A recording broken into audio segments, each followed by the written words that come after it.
qui veut que Haïti devienne un pays responsable, avec des gens responsables, un pays sérieux où vivent des gens sérieux, honnêtes et décidés.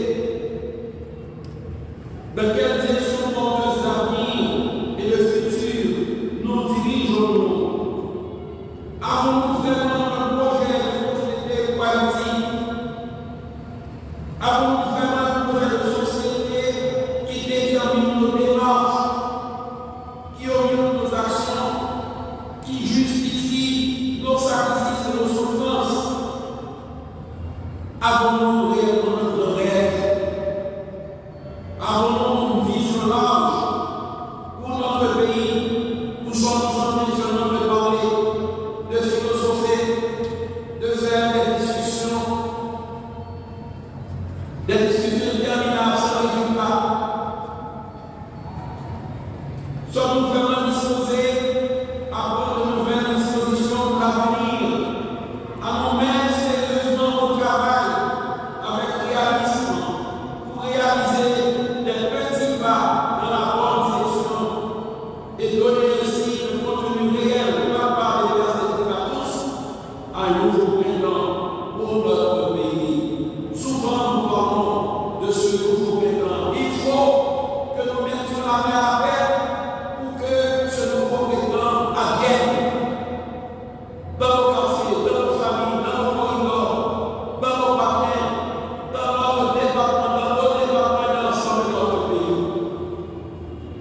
Sommes-nous disposés, décidés à consentir des sacrifices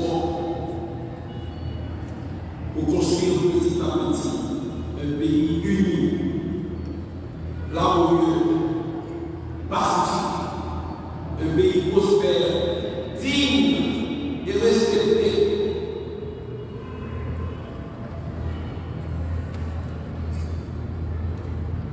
Frères et sœurs de Christ, nous sommes de plus en plus persuadés qu'il faut organiser le sauvetage de notre cher pays. Et tous doivent être inclus. C'est l'exclusion qui amène la guerre.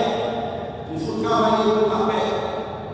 Quand je suis exclu de ce truc, vous confronter vous faites forcément beaucoup mal. Il faut que cela cesse. Sinon, on va continuer à tomber dans une spirale de violence. Et cela ne va jamais le faire. Voilà pourquoi je prie à Dieu d'hommes sages, d'hommes intelligents, d'hommes de discernement, de bon jugement, pour gouverner ce pays, pour gouverner les instances qui nous sont confiées et donner des honneurs et donner une place sûre et certaine à notre pays, à nos jeunes, à nos progénitures, et pour qu'on cesse de nous passer en délusion. Chers amis, chers frères et sœurs, cela nous demande de nous ressaisir. Cela nous demande de nous sentir des sacrifices très exigeants, sachant que nous ne ferons jamais rien de trop pour le bien de notre mère patrie que nous aimons tous.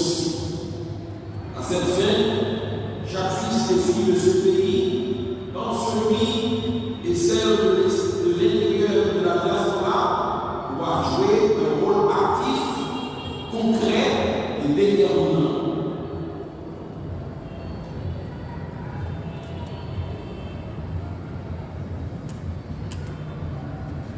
Frères et sœurs bien-aimés, il est évident que notre pays traverse une crise systémique. Il y a un système qui ne fonctionne pas bien. Notre façon de fonctionner ne fonctionne pas. Chacun doit en prendre conscience. Et chacun doit s'évaluer lui-même. Qu'est-ce que je vais faire pour contribuer personnellement à un nouveau système convenable à notre pays, capable d'accorder la prospérité, la paix, l'union, capable d'apporter une contribution au bien commun.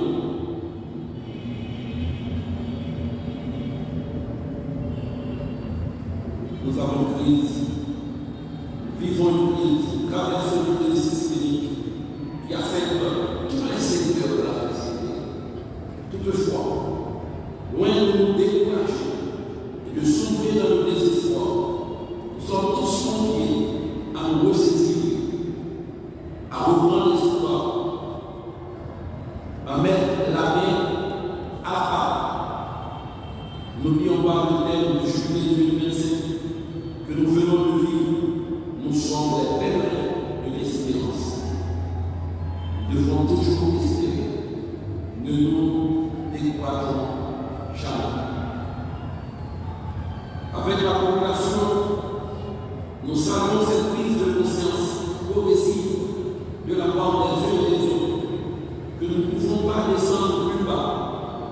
qu'il nous faut nous ressaisir et nous remettre au travail pour construire la chose commune, la res publica.